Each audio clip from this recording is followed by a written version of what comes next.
33페이지입니다. 이렇게 이제 그 33페이지에는 총소를 보겠습니다. 자, 개념을 보시겠습니다. 개념을. 공탁이라는 것은 이제 공탁자가 그 법령에 규정된 원인에 따라서 금전, 유가증권, 물품. 그러니까, 일단 그 원인에 따라서, 우리가, 원인이란 말은 이제 우리가, 변제냐, 그죠? 또는 담보공탁이냐, 그런 원인을 따지겠죠. 그리고, 지금 공탁물의 종류는요, 세 가지가 있습니다. 금전, 유가증권, 물품. 그것을, 공탁소에 맡기고 일정한 자가 공탁물을 수령하는, 그런 법령에 정한 일정한 목적을 달성하는 제도가 됐습니다. 따라서 이제 우리가 여기서 이제 알 수 있는 것은 뭐냐면요. 공탁이라는 것은 이제 어떤 법령의 규정이 있어야 됩니다. 즉, 어떤 공탁을 하겠다라는 것이, 법령이 있어야 되는 것이지, 뭐, A, B 두 사람이, 계약으로라든지, 그런, 약정 가지고는 안 됩니다. 그래서, 최근에 이제, 일단 한번 보시면요. 한 번에, 공탁은 반드시 법령에 근거해야 되고, 당사자가 임의로 할 수 없다는 것이고요. 또, 그에 관련돼가지고 이제 2014년 11월 13일 날 판례가 그런 말을 해요. 그래서, 그 금전 채권의 채권자가 공탁 약정, 이 계약서를 써가지고, 채무자에게 공탁을 청구할 수 있습니까? 에 대해서는, 인정하지 않습니다. 그래서, 공탁이라는 것은, 또 공탁한다는 조문에 근거가 있어야 됩니다. 자, 넘어가서, 보시면 일단 공탁의 절차. 절차는 이제, 지난 시간에, 두 가지 있었죠. 공탁을 처음에, 공탁서 써가지고 와서, 신청한 절차가 있었고요. 그 다음에, 공탁물을 찾는 절차라는, 지급 절차인데, 여기에서는 이제, 일단 공탁이 되면은, 공탁물 지급 청구권이라는, 청구권이 생깁니다. 따라서, 이 청구권은 공탁자의 뭐죠? 회수 청구권이고, 피공탁자의 출구 청구권이라는 것을 알 수 있었습니다.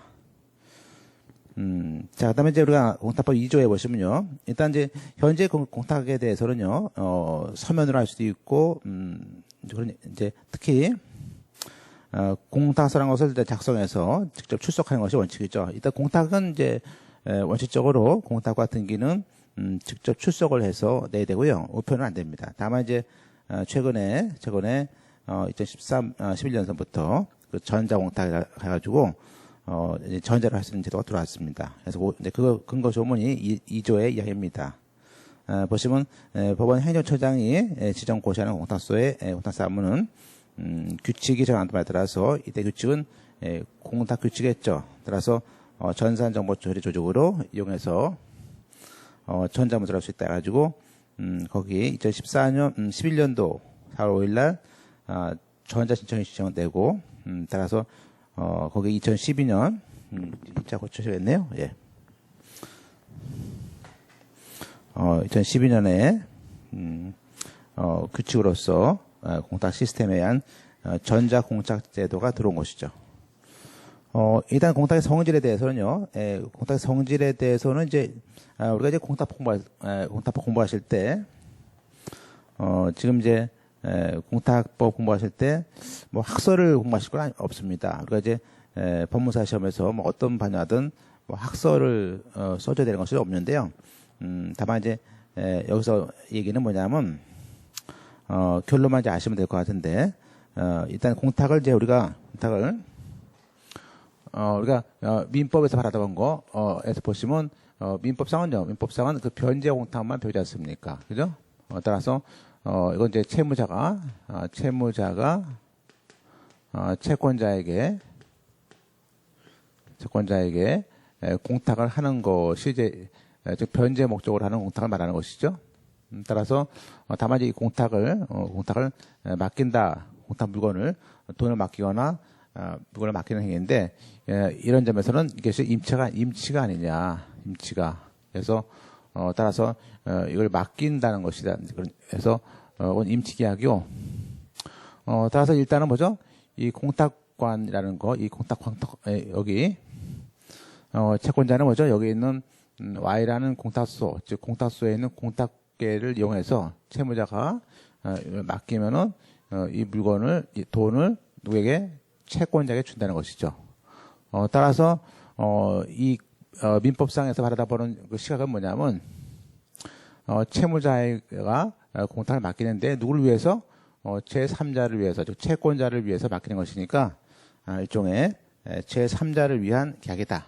즉 제3자를 위한 임치계약이다 말을 하고 있고요.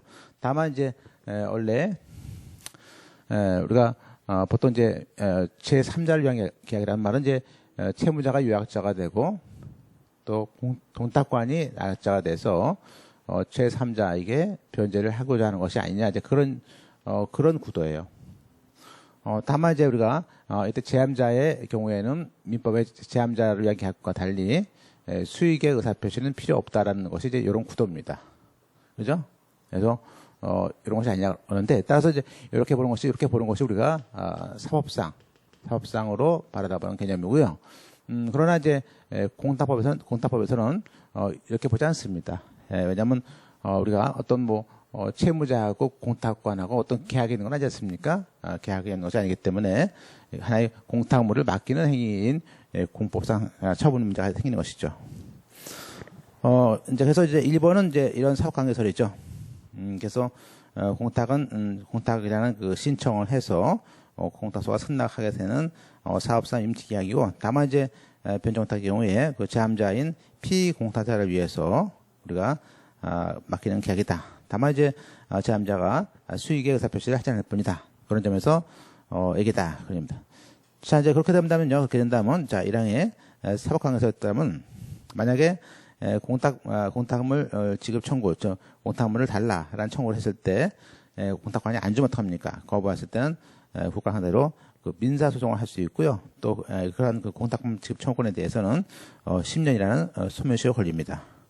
나아가서 이제 1번, 2번에 잘 나오는데 만약에 그럼 이 얘기예요. 만약에 그러면 여기에는 이제 채권자가 이제 그 A가 있고 B가 있다 보세요. 그러면 채권자가 이 공탁소에 대해서 공탁금 지급 청구, 즉 출급 청구한단 말이에요. 그럼 B가 이렇게 출급 청구를 했을 때 안 주게 되면 뭐죠? 거절되면은 이때 민사 소송을 한다는 얘기입니다. 그러나 이제 우리는 공법관계설이 사실 판례고 실무입니다. 그래서 또 조문도 있단 말이에요. 그래서 우리가 이 공법설이라는 조문은 없지만 자체 법률의 근거에서 보면요. 그런데 거절하면 우리 공탁법에서는 어떻게 처리합니까? B가 공탁수권한테 공탁금 달라라는 취급 청구했을 때 거절하면 이들은 별도의 이의신청이라든지 항고 이런 재항고라는 그런 절차를 거치는 것이지 구태여 이렇게 소송할 필요는 없습니다. 그죠? 자, 그래서 그러면 이제 이게 만약에 지금 A가 공탁소에다가 B를 상대로 해서 공탁을 했습니다. 근데 만약에 B라는 사람이 공탁금을 출급 청구를 해서 이때 만약에 B의 대리인이 왔어요. 대리인이 어떤 서류를 위조해서 왔습니다. 그래서 B가 아니고 예컨대 C가 받아갔습니다. 그러면 한마디로 이렇게 정당하지 않게 가져간 지급에 대해서 나중에 그 B가 진짜 진정한 B가 와서 지급 청구를 하겠죠. 이렇게 진정한 B가 지급 청구했을 때 이것을 어떻게 될 것인가에 대해서는 우리나라 판례는 일단은 공탁물은 돈이 나갔지 않습니까? 나갔기 때문에 이때는 이미 공탁금은 지급이 끝났다. 지급이 완료됐다. 따라서 돈을 줬으니까 더 이상 그 지급 청구를 할 수 없다. 지급 청구가 안 된다. 다만 우리가 그 공무원이 줬으니까 국가 공무원이 우리가 손해배상 책임을 질 뿐이다. 이렇게 해결하는 것이 이제 판례입니다. 그러나 민법 여기서는 다분히 그 민법에 기초한 것이니까 이렇게 보지 않고 만약에 진정한 사람이 주지 않았다면 그 공탁 공무원이 외관을 보고 준 거 아니냐, 그죠? 어떤 잘못된 서류를 보냈는데 그것이 어떤 그런 서류와 그 외관이 가짜 위임장, 허위의 위임장이라든지 그런 것을 줬으니까 그때는 이걸 믿고 줬다면은 일단은 이것을 적어도 믿었을 때 믿은 거에 대한 과실이 있지 않느냐. 그래서 이 경우는 우리가 돈을 줬을 때 배우는 게 우리가 준점유자의 변제가 있습니다. 준점유자의 변제라는 개념을 끌고 나옵니다. 그래서 이때 온탁과는 우리가 결국에는 이 사람의 그 잘못된 위임에 의한 것들을 줬으니까, 그죠? 그래서 그것이 만약에 선이라면 다시 지급을 해줘야 했냐, 그런 얘기입니다. 근데 이제 그렇지만 이제 실제로는 지급할 돈이 없기 때문에 이 학설은 좀 공색하게 됩니다. 그게 이제 우리가 얘기하는 동그라미 2번에 자 보세요. 35페이지에 있는 공탁관이 공탁물 지급 청구권자가 아닌 자에게 지급을 했을 때 채권의 준점유자 변제가 되지 않는 한 지급 채무는 소멸되기 때문에 자 읽어보세요. 정당한 지급 청구권자가 다시 청구를 할 수 있다 이렇게 보는데 이 점이 굉장히 문제가 됩니다. 그러나 이제 밑에 있는 공법 관계서는요, 일단은 국가기관이 처리를 하는 것이기 때문에 우리가 하는 것이다. 따라서 1항에 보듯이 공탁관의 처분, 즉 공탁관이 줄 수 없다 하더라도 거부하더라도 소송을 하는 것이 아니고 민소가 아니고 이의신청을 따라야 되는 것이다. 다만 이제 2항의 그 보관 규칙에 대한 것은 우리가 원래 공문서에 대한 각종 공적인 그 소멸시효는 5년인데 이 공법 관계서에 의하더라도 지금 우리는 현재는 조문이 있습니다. 그래서 규칙이 있기 때문에 거기다가 써놓으세요. 규칙에 있기 때문에 10년이다 보시면 되겠습니다. 문제는 이제 사망이죠. 사망에 아까 공탁관이 정당한 지급 청구권자가 아닌 자에게 줬을 때 그때 어떻게 합니까에 대해서는 일단은 지급을 했기 때문에 거기에 세제출에 뭐 준점유자와 관계없이 공탁은 끝난 거 아니냐. 다만 그 처분에 과실이 있다면 그때는 국가배상 문제가 되는 것이지 우리가 다시 청구할 수는 없다. 거기 맨 끝에 공탁물 지급 청구를 할 수 없는 걸로 결론을 내셔야 합니다. 요게 이제 판례고 실무다 보시면 되겠습니다. 그래서 다음 페이지에 병존서는 뭐 그렇고요. 그래서 우리 판례는 다음 페이지 4번에 보시면 공법 관계서를 했다. 따라서 1항의 논점, 쟁점이 지급 청구를 거부했을 때는 그 민사소송을 하는 것은 안 된다. 그리고 동그라미 2번에 진정원자가 아닌 자에게 줬을 때 어떡합니까? 그때는 역시 소송을 하지 말아라. 그리고 거기에 소멸시효에 대해서는 우리가 10년인데 현재 조문도 10년을 보고 있다. 뭐 그런 것들을 우리가 알 수 있습니다. 자, 보시죠. 이제 그걸 정리한 것이 이제 오른쪽에 37페이지에 있는 정리인데, 우리가 거기서 보시면 이제, 알 수 있습니다. 관련돼가지고, 그러면 설례. 우리가 이 설례란 말은 이제, 각종 이제, 그 사건이 있었을 때, 대법원에 있는 대법원에다가 우리가 각종 질문, 답변을 한 것들이 이제 설례인데요. 똑같은 얘기입니다. 여기서 보실까요? 공탁금 회수 청구권에 대해서 인가를 해줬습니다. 그래서 그런 바람에 공탁금이 이미 보관원에서 돈을 줬습니다. 지급됐어요. 나중에 가서야 제함자의 부정 출급이 판매됐습니다. 그럴 때 공탁가는 정당한 권리자의 그 회수 청구에 대해서 우리는 재차 인가할 수 없다 써놓으시겠죠? 재차 인가할 수 없다는 것이 우리의 권자다 알 수 있습니다. 그리고 이제 우리가 7번에 이제 이건 약간 이제 논점이 약간 다를 수 있는데요. 그러면 우리가 이제 국가라는 것은 지금 보세요. 아까 그 A가 B한테 그 공탁금을 맡기고 일어난 절차를 처리하는 기관은 뭐죠? 중간에 있는 그 국가기관은 그건 우리가 그 공탁 사무를 처리하는 겁니다. 그죠? 따라서 그 공탁 사무를 처리한다는 거 하고요. 그게 아니고 이제 국가라도 예컨대 국가라도 뭐 토지 수용을 한다든지 그럴 때 국가가 아예 공탁자가 된 국가가 그때 국가는 이제 토지 수용 주체로서의 국가가 될 수 있죠. 그때는 국가가 됩니다. 이렇게 그래서 사무 처리자의 주체하고 공탁 당사자의 주체는 다른 거죠. 자, 그래서 우리가 거기에 국가를 상대로 하는 확인 출급에 대한 소송 할 수 있습니까? 에 대해서는 그것은 그 언더라인 친 것처럼 그 공탁 당사자가 아닌 국가에 대해서는요, 그거는 공탁을 처리하는 기관이니까 거기에서는 확인 소송을 구할 수 없습니다. 근데 이제 예외적으로 다음 페이지에 38페이지에 예외적으로 국가가 공탁을 하거나 공탁을 받는 경우가 있습니다. 그렇게 그런 걸 우리가 언더라인 치듯이 국가가 공탁 당사자가 되는 경우가 있다 이겁니다. 그죠? 그럴 때는 우리가 어떤 국가를 상대로 하는 공탁금 확인의 소송 같은 것을 할 수 있습니다. 특히 우리가 나중에 보지만 우리가 채권자를 모르고 채권자를 몰라서 하게 되는 토지 수용 공탁 이 경우에는 국가를 상대로 소송하는 경우가 생긴다 이거죠. 따라서 기출문제 보듯이 이 공탁 당사자의 지위하고 공탁 사무자의 지위를 구별을 해야 되는데 우리가 기출문제 나온 걸 보시면요. 1항에 공탁 사무 처리자로서의 국가에 대해서는 공탁금 취급 확인의 소송은 인정할 수 없지만 2항에 공탁 당사자인 국가에 대해서는 공탁금 취급의 확인의 소송을 할 수 있다 되어 있고요. 이러한 공탁의 성질에 대해서는 우리가 네 가지로 우리가 보통 절차법이죠. 그리고 일반법이고요. 그리고 공탁에 대한 한양일법입니다. 그리고 강행법이고 그래서 다 무효가 됩니다. 그다음에 공법이죠. 그래서 거기 일절항공 네 가지가 있습니다. 우리가 제가 어제 잠깐 봤듯이 이 공탁 원인에 따른 분류는요. 우리가 그 5가지가 있었습니다. 뭐가 있었죠? 변제, 담보를 위해서, 집행을 위해서, 보관을 위해서, 조당인데 잠깐 이제 이 도표를 통해서 확인해 보시면요. 일단은 변제 공탁은 금전 기타 자산의 급부에 대해서 어떤 주는 채무, 이때 주는 채무라면 금전처럼 어떤 물건을 인도해 주는 의무입니다.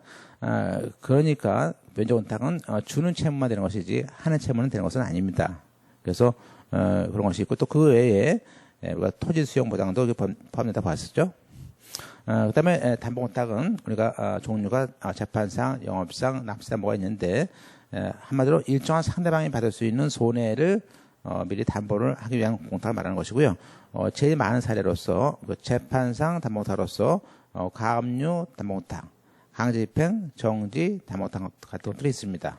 그 밖에 중개사라든지 여신전문금융법, 카드사, 신탁, 그다음에 언제락 손해배상법, 방문판매법 같이 그런 영업상 거래를 할 때 들어가는 그 공탁이 있고요. 그리고 우리가 납세담보라는 것은 이제 우리가 보통 상속증여세 같은 경우에 뭐 2천만 원이 넘다든지 그렇게 고액의 세금이 나왔을 때는 그때는 우리가 현금으로서 돈을 낼 수가 없는 경우가 생길 수 있고요. 그럴 때 마치 우리가 세무서에다가 납세를 담보를 걸어주는 것처럼 우리가 납세 담보공탁을 갖다가 등기부에 올려서 그죠? 혜택을 받을 수 있지 않습니까? 그런 것들이 우리가 얘기하는 담보공탁을 말합니다. 그다음에 이제 집행공탁은요. 집행공탁은 집행 단계에서 이루어지는 집행기관, 집행 당사자, 제함채무자가 하게 되는 그런 공탁을 말하고요. 제일 이제 많이 배운 것이 우리가 집행법 248조에 따른 제함채무자의 압류 관련 공탁이고요. 또 282조에 우리가 배우는 가압류 해방 공탁을 배웁니다. 그다음에 이제 끝으로 무기명 채권에 대해서 보관을 하기 위해서 하는 것인데 이때 보관은 그 주된 목적이 사채권자의 집회라든지 또 사채권자에 대한 집회에 대한 의결권 행사를 위해서 할 수 있고요. 그리고 이제 끝으로 이제 몰치 공탁인데 몰치란 말은 이제 결국에는 그 공탁금에 대해서 반드시 이때 몰치는 현금으로 하게 되는데 그럴 경우에 그 공탁금을 뺏기는 경우인데 이게 이제 소명에 가름하는 공탁이 있고요. 그다음에 상호 가등기에 따른 공탁이 있습니다. 뭐 그냥 정도 마시고 될 것 같고요. 그리고 이제 우리가 앞서의 그 변제 공탁하고 담보 공탁이 합쳐서 할 수 있는 것을 우리는 이 혼합 공탁인데 이것도 이제 우리가 뒤에서 이제 강론에서 이제 배우게 되는데 이건 판례상 인정된 것이지 조문에 있는 것은 아닙니다. 그다음에 이제 우리가 절차로서의 그 분류로서 이제 우리가 대공탁과 부속공탁 이런 것이 있습니다. 그래서 우리가 그럼 대가 뭐고 부속이 뭐냐 것인데 7조에 있는 것들인데요. 잠깐 보시면 좋습니다.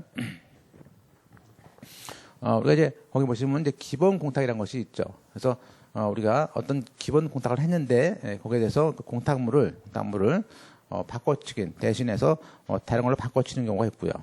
또 기본 공탁에서 나오는 과실을 기본 공탁에 거기다가 부족해서 공탁을 하는 경우도 있습니다. 그래서 그걸 우리가 보셔야 되는데, 일단 이제 우리가 원래 공탁 이때 좀 와서 지금 예컨대 2004년에 14년이다. 이때 예컨대 우리가 유가증권이라든지 또 그다음에 채권 같은 것을 공탁했습니다. 공탁을 했습니다. 그죠? 그러면 우리가 채권 주로 회사채겠죠. 회사채 같은 경우. 그러면 채권 사면 이제 뭐가 나옵니까? 이자라든지 또 주식이다. 주식 같은 경우는 배당금이 나오겠죠. 그죠? 물론 이제 일정한 기간이 지나야 나오겠지 않습니까? 그러면 우리가 만약에 이때 유가증권이나 채권의 이라는 공탁을 기본으로 이렇게 기본으로 공탁을 해놓으면요. 해놓으면 이 기본 공탁에서 뭐가 있습니까? 나중에 요 유가증권 이 주식이라든지 뭐 채권을 다시 돈으로 이제 일정 기간이 되면요. 일정 기간이 되면은 돈으로 줄 거 아닙니까? 돈으로 줘요. 금전으로. 이렇게 주식을 또는 기본적인 채권을 우리가 금전으로 바꾸는데 이 바꿔진 돈을 우리가 바꾸는 행위를 우리가 상환한다 그럽니다. 상환. 그죠? 그래서 회사에 가서 채권이 만기가 도달되면요. 내가 2억이라는 회사가 있다면 2억을 돌려받겠죠. 원금이니까. 그래서 이게 주식과 채권에 대한 금전을 그 상환을 받습니다. 이 상환을 받은 금액을 그러면 우리가 이 A라는 사람은 지금 상환 받지만 실제는 이것은 그 공탁을 했기 때문에 이 유가증권에 대해서 이 상환한 것에 대해서 다시 공탁을 해야 됩니다. 한마디로 유가증권이나 그 채권을 갖다가 주고 돈을 가져와서 다시 공탁해야 됩니다. 근데 사실 그런 것은 번거로운 얘기이기 때문에 보통은 이제 은행에서라든지 이를 대행을 해줍니다. 그래서 일단 유가증권과 채권을 돈으로 바꿔주는 상환금에 대한 것, 이런 것을 우리가 상환금을 하죠. 그러면 이게 좀 전에 기본 공탁에 대해 했던 것을 우리가 이 상환금을 바꾸는 것을 우리는 바꿔놓는 행위를 우리가 대공탁이라고 합니다. 7조에 있죠, 저번에. 그리고 또 여기에 뭐가 나오니까 배당금이나 이자가 나올 거 아닙니까? 그래서 이자나 배당금에 대해서 또 역시 또 이것도 예컨대 이게 만약에 이게 5천만 원이다. 뭐 5천만 원 갖다 놨어요. 그리고 이자가 또 이게 예컨대 이자가 뭐 50만 원이다. 50만 원 이렇게. 그러면 이 50만 원에 대해서 다시 또 이것도 이 앞에 대공탁 한 것에다가 부족해서 같이 공탁해야 되죠. 뭐 실제는 이제 5,050만 원이 5,100만 원이 되겠죠. 따라서 이렇게 원래의 기본 공탁에 대해서 상금 바꿔놓은 금액에다가 거기서 나오는 그 뭐 이자나 배당을 원래 공탁에다가 원래 기본 공탁에 대한 거에다가 부속시키는 행위가 우리가 얘기하는 부속 공탁입니다. 따라서 부속은 이자나 배당금에 대해서 같이 대공탁에다 붙여줍니다. 그래서 따라서 나중에 이 공탁은 대공탁과 부속공탁을 한 방에 이제 이렇게 공탁을 해놓게 되는 것이죠. 그죠? 따라서 그것이 이제 우리가 얘기하는 대공탁과 부속공탁 개념입니다.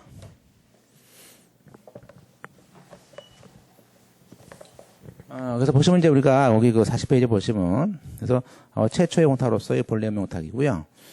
근데 대공탁은 이제 유가증권의 상환기가 도래했을 때 공탁자나 비공탁자 두 사람 중에 한 사람이 청구를 해서 유가증권의 상환금을 찾아다가 종전 유가증권 대신해서 보관을 해야 되지 않겠습니까? 그래서 계속 그 동전의 공탁의 효력을 유지시키는 것이고요.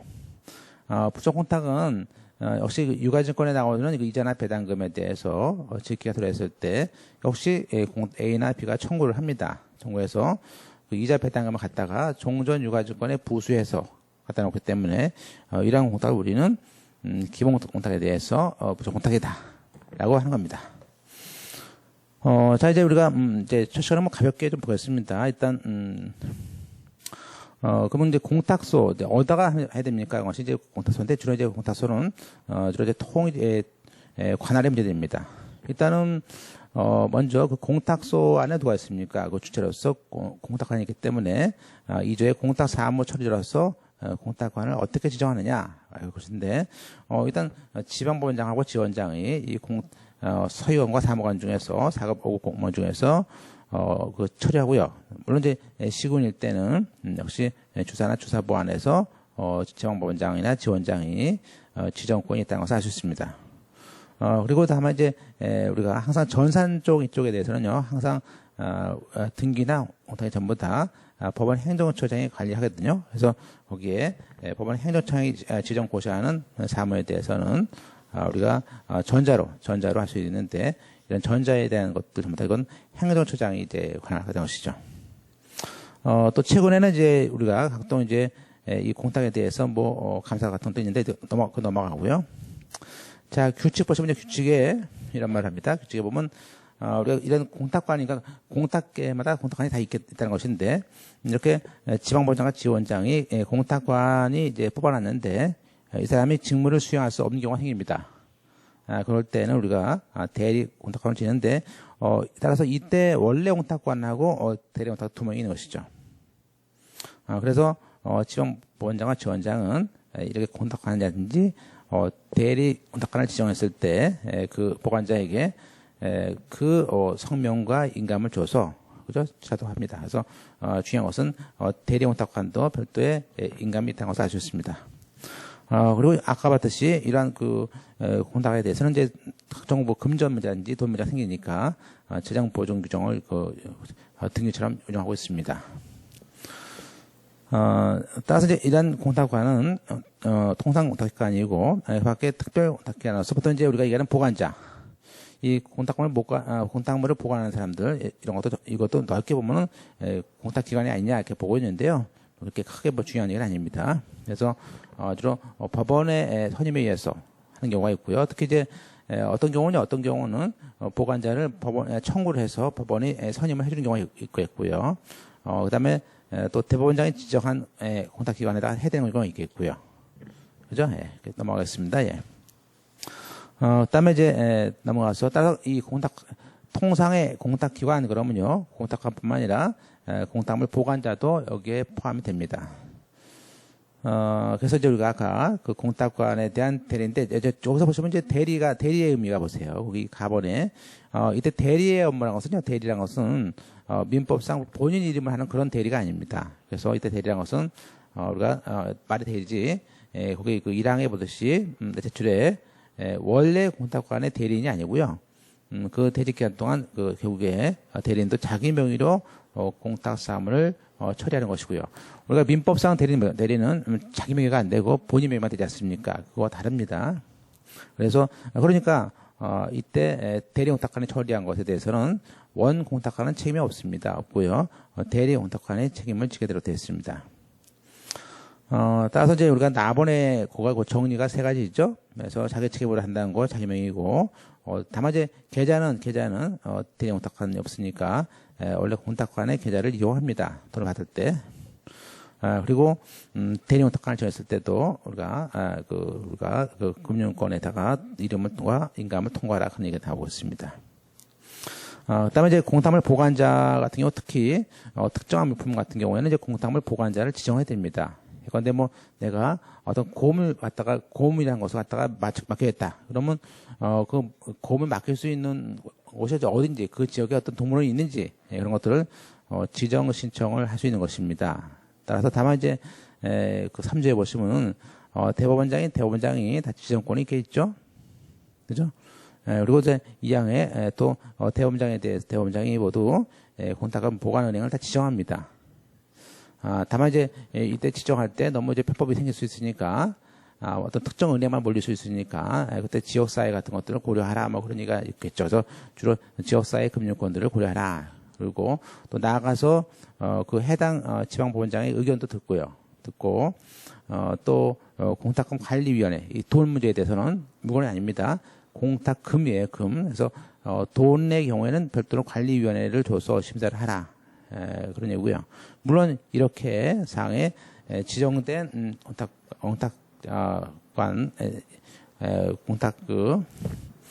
은행이라든지 창고업자는 자기 영업 불효 하에서 보관할 수 있는 한도 내에서만 할 수 있는 것이죠.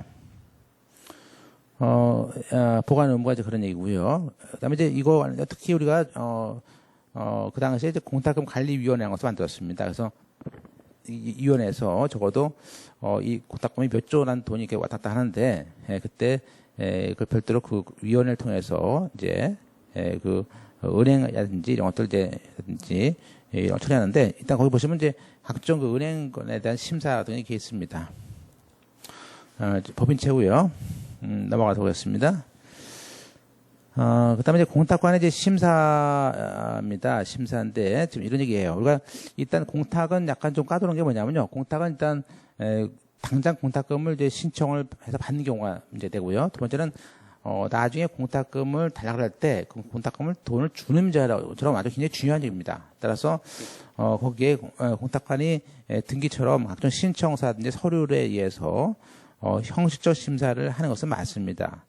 뭐 증인도 필요 없고 맞는데 다만 이제 약간 이제 미묘한 차이가 뭐냐면 다음 페이지 보시면 그 나번에 있는 원래 실체 요건에 대해서는 심사를 하지 않거든요. 그런데 예외적으로 이 계약서에 있는 사람이 정말 받을 권리가 있는지 그런 것에 대한 것들은 우리가 첨부 서면이 있다면 그 계약서를 가져와 보세요라고 이렇게 해가지고 어떤 의미에서는 뭐 실체법상에 대한 요건에 대해서도 다만 이제 제한적으로 그 서류, 즉 공탁서라든지 첨부 서면이 맞지 않는다면 그런 정도까지는 심사할 수 있다는 것들을 볼 수 있어요.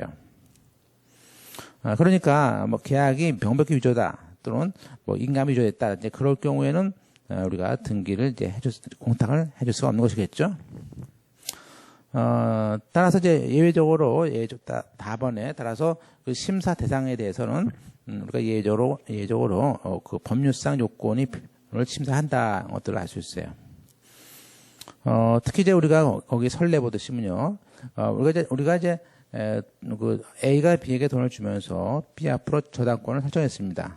그럼 나중에 B가 돈을 갚아요. 자, 그러면 이제 B가 돈을 갚으면요. 보통은 이제 갚으면 그 계약 이제 해지 증서하고요. 그다음에 돈 줬으니까 그 채권자 채무자 같이 뭐 보면서 한 번씩 와가지고 우리가 와가지고 이제 등기하거나 또는 공탁 같은 걸 하게 되는데 문제는 뭐냐면 우리가 저당 채무에 대해서 만약에 그 채권자 쪽에서 야 네가 먼저 돈을 줘야 않냐? 왜냐하면 우리가 저당권이라는 것은 이제 돈을 주면 저당권은 소멸됐다 보고요. 다만 그 말소하기 위해서만 등기가 필요한 것이죠. 따라서 거기 보시면 그 저당 채무에 대한 변제라는 것은 이제 일단 먼저 갚아야 되는 것이고, 즉 저당권 등기를 말소하는 거에 앞서서 먼저 갚아야 되는 선의의 문제입니다. 선의의 문제가 돼요. 그죠? 그런데 이제 만약에 채무자로서는 돈을 줬는데도 불구하고 저당권을 만약에 말소 안 해준다. 그럼 그것도 이제 고달픈 얘기가 됩니다. 고달파요. 따라서 보시면 이제 우리 판례는 저당 채무의 변제와 근저당권 설정 등의 말소는요 동시 이행 관계에 있는 것은 아닙니다. 다만 그 채무 변제와 말소해주겠다는 것을 동시 이행으로 특약 어떤 약정으로 할 수 있습니다. 그죠? 따라서 거기에 그 공탁을 하면서 약간 말소에 대한 필요한 서류에 대해서 반대급부로 거는 것은 아니기 때문에 그죠? 아닙니다. 현행이니까. 그러나 공탁관이 만약에 그런 약정이 없는데 약정이 있는 것처럼 썼어요. 그러면 그 약정에 대해서 사실이 없음에도 불구하고 약정이 있는 것처럼 동시에 약정이 있는 것처럼 시정해서 수리했을 때는 그런 특약에 대한 유무까지 우리가 심사할 수는 없지 않느냐라는 것이 이제 91년도 선례입니다.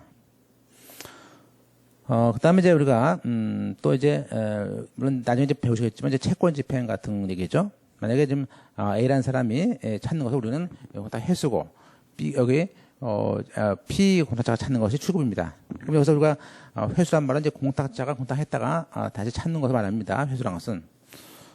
근데 만약에 그 A가 그 1,000만 원에 대해서 공탁금 회수권이 있습니다. 조건이 있습니다. 그것에 대해서 또 다른 사람이 그 압류 전부를 했을 때 어떡합니까? 이제 그런 스토리죠. 그죠? 따라서 이제 우리가 만약에 거기 보시면 이제 그런 얘기예요. 예컨대 전면형이 무효다.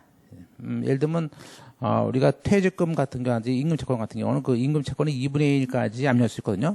만약에 2분의 1을 압류하는 경우에 그걸 만약에 압류하게 해줬다. 그러면 그 자체가 거기 보시면 그런 그 전면형에 대해서는 그 내용은 물론 유효무효하죠. 하지만은 우리가 절차상 그런 서류가 갔으니까 일종의 효력은 있습니다. 따라서 그런 형식적 심사권밖에 없는 공탁관이 그 전면형이 유효냐 무효냐라는 것을 심사할 수는 없습니다. 따라서 일단은 압류가 들어오면요, 공탁관은 그 회수에 대해서 채권에 대해서 압류라든지 전부가 들어왔다는 이유로 공탁금을 회수 청구하면요, 그때는 줄 수 없죠. 이 줄 수 없는 것을 우리가 불수리 결정한단 말을 합니다. 그죠? 네, 그렇고요. 따라서 이제 결론적으로 우리가 선례 2번 보듯이 우리가 어떤 조건이 있냐 없냐 이거에 대해서는 우리가 어떤 심사할 수는 없지 않겠냐 그런 얘기입니다. 그 다음에 이제 우리가 쭉 가셔가지고 지금 기출문제 보시면 이제 오른쪽에 공탁소에 대한 그 보관은 선임은 이제 청구를 해야 되는 것이지 직권으로 알아서 해주는 것은 아닙니다. 그리고 이제 우리가 시금법원의 특례를 하나 보겠습니다.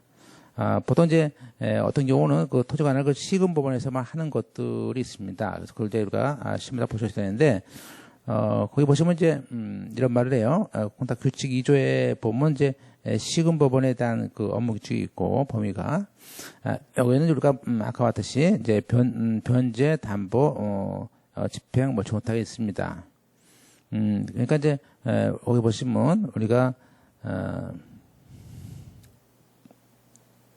1항에 변제 공탁 중에서 그러니까 모든 게 아니고 변제 공탁 중에서 일정한 이런 사건일 때는 시군소 할 수 있다라는 그 특례를 준 것이죠. 그래서 변제는 시군소 중이거나 또 시군에 처리한 소액 사건 정도, 즉 2천만 원이 안 되는 그 소액 사건에 대한 것들에 대한 사건, 화해, 조정 이런 것들, 도청 이런 것에 대해서는 전부 다 그런 관련된 공탁이 있다면 그것은 그 관할 시군소 할 수 있다는 얘기예요.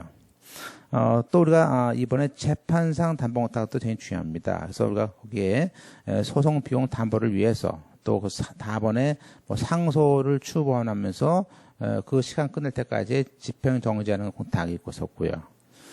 그다음에 쭉 우리가 보시면 마번에 청구이소 같은 거 하면서 그 잠정 처분으로서 집행 정지 신청했을 때 그 기간 동안에 시간을 끌었을 때 있게 되는 손해에 대한 공탁을 말하고 있습니다.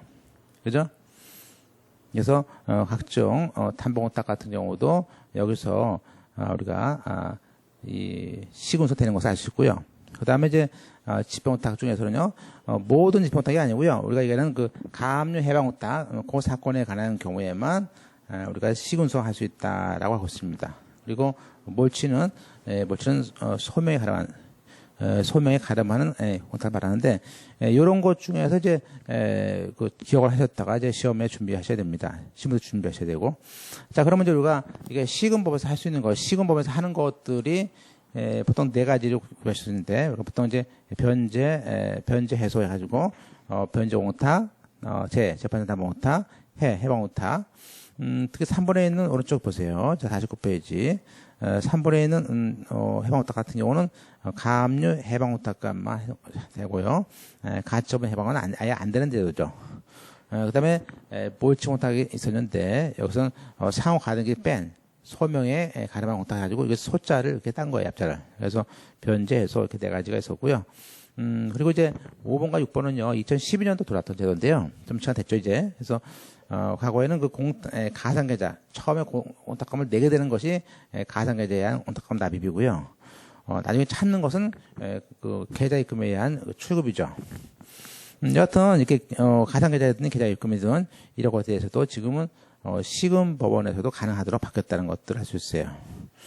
자, 그럼 이제 우리가 이제 끝으로 시군이 아닌 거 관할이 뭡니까에 대해서는 우리가 토지 수용 봤었죠. 이 토지 수용에 대해서는 시군이 아니고요. 또 나중에 배우는 그 원격지 할 건데 그 원래 관할이 먼 데서도 이렇게 할 수 있냐 그런 얘기인데 그 원격지 못할 때 그때도 가능합니다.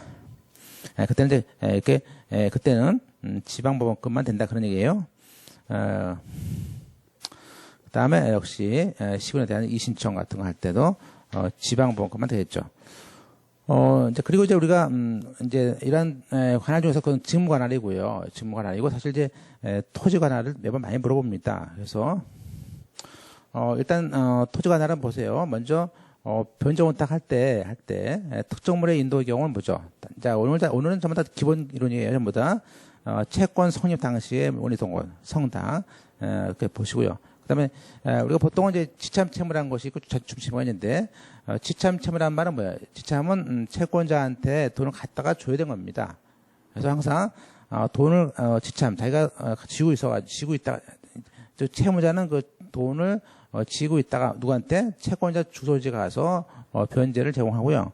그래서 안 받으면 공탁이 없기 때문에, 우리가 지참채무가 원칙이고, 이러한 지참채무는 채권자 주소지 관할로 가서 공탁하게 됩니다. 물론 채무자는 반대로 추심 채무는 채무자의 주소지인 은행 같은 데 하겠죠. 그다음에 이제 채권자가 다수다, 아까 B와 B주다 그럴 때는 원래 채권자별로 해야 되지만 예외로 그 사람들이 뭐 공유다, 공유가 아니고 그 사람이 불가분이다 그럴 때는 그 중에 한 명에 하면 됩니다. 그것들로 이제 우리가 예컨대 공탁금을 B가 C한테 양도할 수 있거든요. 이렇게 따라서 이 공탁금에 대해서 만약에 양도 같은 것이 있을 때 어떻습니까? 그래서 그런 것들이 있는데, 됐습니까? 그래서, 그러면 이제 그때는 양도하게 되면 이제 양수한테 하게 되는데, 그럼 만약에 B가 C한테 양도했습니다. 그럼 C가 공탁금 받을 수가 있는데, 나중에 B, C가 간에 다툼이 생겨서 양도를 철회한다든지 문제가 생길 때는 어떻습니까? 그때는 4번처럼 우리가 상대불합치, 즉 우리가 채권자가 한 명이라든지 10명이라든지 하여튼 명확히 아는 것을 뭐합니까? 아는 것을 우리는 채권자가 명확히 아는 것을 우리는 확지한다라는, 그래서 확지 공탁이 원칙인데, 예외로 지금처럼 B가 C한테 양도했어요. 그러면 우리가 이것은 확지가 아니죠. 즉 이 사람은 B가 될 수도 있고 C가 될 수도 있어요. 그때 우리는 양도인던 양수인해 가지고 채권자에 대한 이런 공탁을 우리는 상대적으로 모르고 있다. 그래서 상대적 불안 공탁이고, 이때는 우리가 B1, B2 주소지, B가 그때 서울이고 B가 춘천이다. 그러면 그 주소지다 할 수 있습니다. 그리고 이제 토지 수용 보상금은요, 그 땅이 있는 곳에서 할 수 있고요, 할 수 있고, 그다음에 그 사람의 주소지에도 할 수 있습니다. 이것 둘 중에 하나 선택이고요. 자, 외국인과 재외국민에 대해서는 이제 국내 주소가 없었을 때 물론 이때 변제 원탁만 족한다고 했는데, 일단 대법원 소재지인 서울중앙지법원, 특히 이제 주의할 것은요, 거기 화살표에 조문상은 그 서울 대법원 소재지다 이렇게 돼 있지만, 지참채무의 경우에는 다른 법령이나 규정이 없다면 서울중앙지방법원에 있는 공탁관한테 하는 것이 이제 2007년도 선례였어요. 그죠? 자, 그래서 우리가 그런 이제 관할을 이제 보고 이제 첫 시간이니까 이제 우리가 좀 쉬어야겠는데, 그 조문은 이제 일단은 그 488조의 그 변제 공탁 같은 경우는 아예 조문에 있습니다. 그래서 공탁은 채무 이행지에 하고 되어 있고요. 그리고 이 공탁법 5조에 와서는 외국인들에 대한 공탁이 나왔는데, 아까 봤듯이 국내 주소나 거소가 없는 외국인 대응인에 대해서는 대법원 소재지할 수 있다고 되어 있고요. 그래서 이제 규칙 66조 가보니까 이런 말을 해요. 국내 주소 거소가 없는 경우에는, 물론 이제 이때 중요한 것은요, 어떤 계약이 없을 때, 어디서 합시다라는 계약이 없을 때를 말하는 것이기 때문에, 국내 주소가 없는 그럴 때, 그래서 그게 우리가 조문의 60조입니다. 그래서 그 서울중앙지법원에 공탁 기할 수 있다 그런 거죠. 그래서 이제 우리가 그 박스에 하나 더 볼까요? 그 4번에 그 재판사 담보다든지 이런 집행공탁 같은 경우는 우리가 뭐 공부하기 편하죠. 이때는 별도의 관할은 없습니다. 그래서 그런 것이 있고요. 그거를 정리한 게 이제 오른쪽입니다. 그래서 토지 관할에 대한 문제, 주심채무, 지참채무고, 특정물, 또 채권자가 다수일 때, 특히 4번에 상대 불확실 때는 둘 중에 한 곳에다 보내도 됩니다. 불확실 때, 그리고 토지 수용 보상금일 때는 소재지 할 수 있다라는 조문의 관할이 두 가지가 있죠. 소재지 또는 주소지가 있었고, 다음 페이지에 잘 보세요. 여기에 국내 거주가 없는 외국인 재금에 대해서는 우리가 그런 말을 해요. 그것이 그 변제 공탁이면서 그 지참 채무일 때만 되는 것인데 그것도 다른 법령이나 약정이 없었을 때 할 수 있다. 그러니까 약정의 유무가 있어 관련됐을 때는 할 수가 없는 것이고요. 그다음에 이제 어음수표는 이제 우리가 발행인이 채무자니까 발행인의 주소, 발주 이렇게 외우시면 되겠고요. 그다음에 끝으로 7번에 국민저축조합에 대해서 정부에서 그렇게 은행권에서 환급을 해주려고 그러니까 미환급 환급해주려고 그러니까 아직 환급이 안 된 사람들이 있습니다. 그러면 전국에 있는 그 사람들에 대해서 전부 공탁을 해야 됩니다. 그럴 때 그때 관할은 언더라인 보듯이 그 조합의 본점 소재지에서 하면 됩니다. 그리고 이제 우리가 선례 보듯이 우리가 그러면 최근에 파산 같은 것들을 많이 하지 않습니까? 그래서 우리가 파산 관제인이 그 파산 채권자를 위해서 돈을 주기 위해서 공탁했을 때 관할은 거기 보세요. 그것은 우리가 채무이행지인 파산 관제인이 직무를 수행하는 장소에 지방법원에서 할 수 있다는 것을 알 수 있어요. 그리고 이제 우리가 53페이지에 재판사 담보공탁과 집행공탁은요 별도의 제한이 없습니다. 그러니까 이제 우리가 보통 이제 관할이 문제되는 것은요 보통은 관할이 문제가 잘 안 되고요 실상은 이제 우리가 변제 공탁할 때만 이제 관할이 또 이제 픽스되어 있는 것이죠. 자, 그럼 이제 우리가 지금 그런 얘기예요. 거기 이제 53페이지에 있는 얘기는 보통 이제 A라는 사람이 가압류 신청을 합니다. 이 사람이 서울에 이렇게 있습니다. 그죠? 그럼 이제 이때 서울에 있어요. 그래서 서울에 이제 중앙지방법원이 있습니다. 뭐 중앙, 남부, 북부 이렇게 있으면서 이 사람이 뭐 교대 앞에 있다. 서초구에 있다. 해가지고 이 사람이 서울에 있는 법원에 서울중앙법원에다가 가압류 신청해서 가압류 결정이 나오죠. 그럼 이제 우리가 그때 가압류 결정하기 전에 법원에서 예컨대 500만 원에 대한 그 현금 공탁하라는 것이 나옵니다. 즉, 이 500만 원에 대해서 현금 공탁하면은 나중에 가압류 명령 내려주겠다. 그런 스토리죠. 따라서 이때 공탁하라는 명령을 우리는 다른 말로 하면 담보 제공 명령서가 날라옵니다. 그래서 뭐 일주일 안에 5일 안에 내세요 라고 나오죠. 그래서 그 A라는 사람이 돈을 냈어요. 그리고 공탁을 했습니다. 이게 되게는 담보 공탁이죠. 그러면 이제 그러면 이 공탁에 대해서 이거 보통 이 공탁을 어디다 합니까? 그러면요 당연히 담보 제공 명령 내린 곳이 합니다. 예를 들면 아까 서울중앙법원에 할 수 있어요. 근데 담보 공탁한 곳은 서울중앙이에요. 만약에 이 사람 집이 서울이 아니다. 또는 중앙이 아니다. 그럼요, 자기가 아침에 출근하면서 가까운 법원에 공탁을 해도 됩니다. 이거요. 된다. 환락이 없으니까, 그런 얘기예요. 그래서, 보시면, 선례 보실까요? 법원은 담보 정면형에 따라서 53페이지입니다. 담보 정면형에 따라서 공탁을 할 공탁수에 관해서는 특별한 약정이 없으면 보통 그 담보 제공자가 그렇죠. 임의로 정한 곳에 할 수 있어요. 물론 이제 통상은 그 담보 명령 내린 그 관할 공탁수에다 하는 것이 관행이지만 꼭 거기서 해야 되는 것은 아니다. 그러니까 주로 원고나 피고 중 장래 소송을 하게 될 원고나 피고의 재판적 보통 주소지겠죠, 주소지. 그래서 장래 원피고의 주소지에서 할 수도 있다. 또 집행법원, 또 가압류를 할 곳, 시는 그 집행법원에 거기서도 할 수 있다. 그런 얘기가 이제 우리가 얘기하는 관할의 문제입니다. 그것도 이제 우리가 거기에 집행공탁 쪽에서 공탁소에 일단 관할과 사유신고 문제가 있는데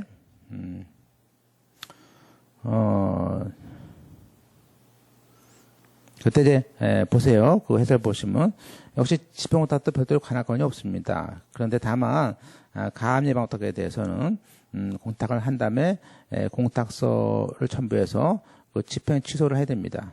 그러면 원래는 우리가 집행법원에 공탁을 하는 것이 맞는데 특히 이제 우리가 예외적으로 248조에 이겨서 그때 제가 아마 어제 말씀드렸었죠. 그러니까 첫 시간 때 그래서 지금 이거죠. A1이라는 사람이 춘천에 있다.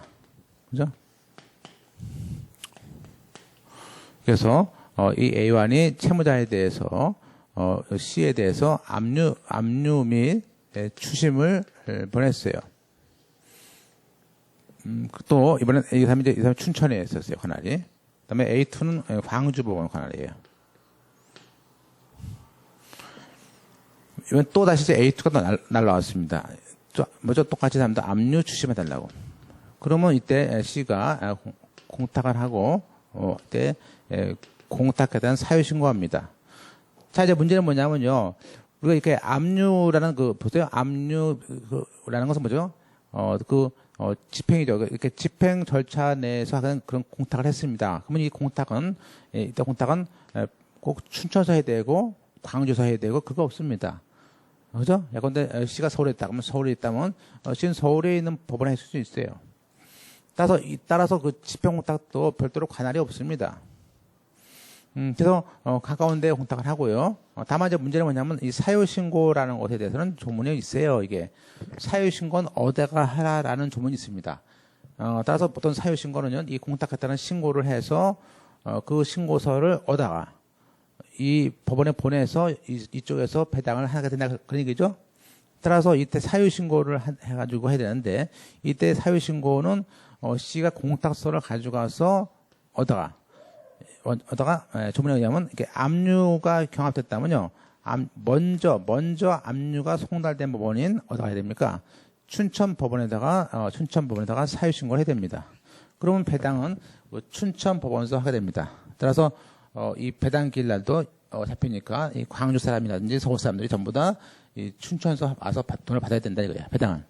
물론 배당은 여기서 하지만 실제 돈은 또 공탁금이 여기 있으니까 서울까지 와야 됩니다. 그래서 배당계 갔다가 좀 와야 되는 행위죠. 그죠?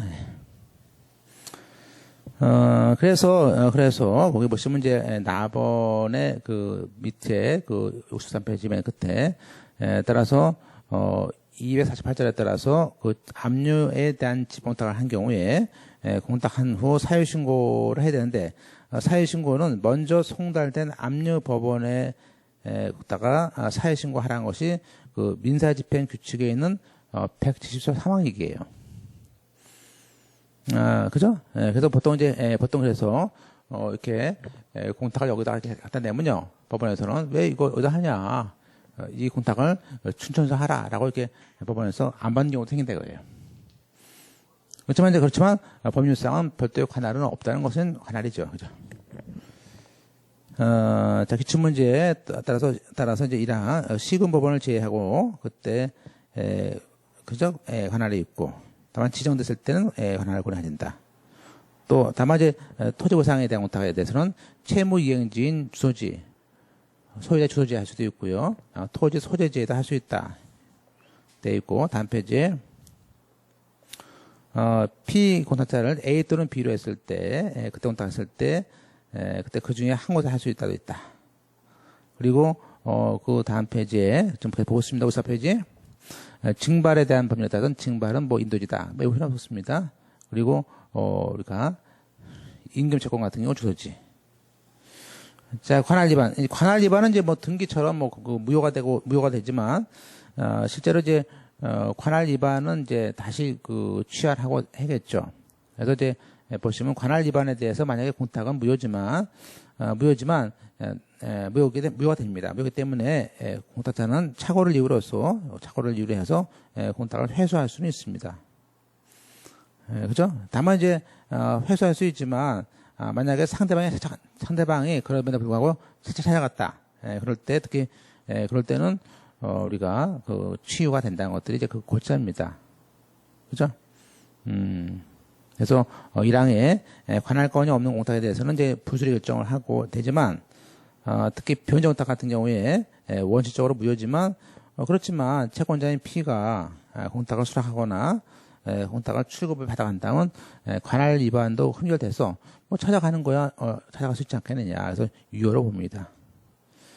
다만 이제 또 하나 나가서 영업상 거래라는 것은 이제 그 기업이 거래하면서 피해자를 보호하기 위한 것이니까 관할 위반 공탁도 일단 유효하게 봐서 돈을 빼가지 못하게끔 이렇게 하는 것을 알 수 있습니다. 자, 이제 쉬었다가 우리가 공탁 당사자인 공탁자라는 거하고 피공탁자 개념을 보시겠습니다. 네.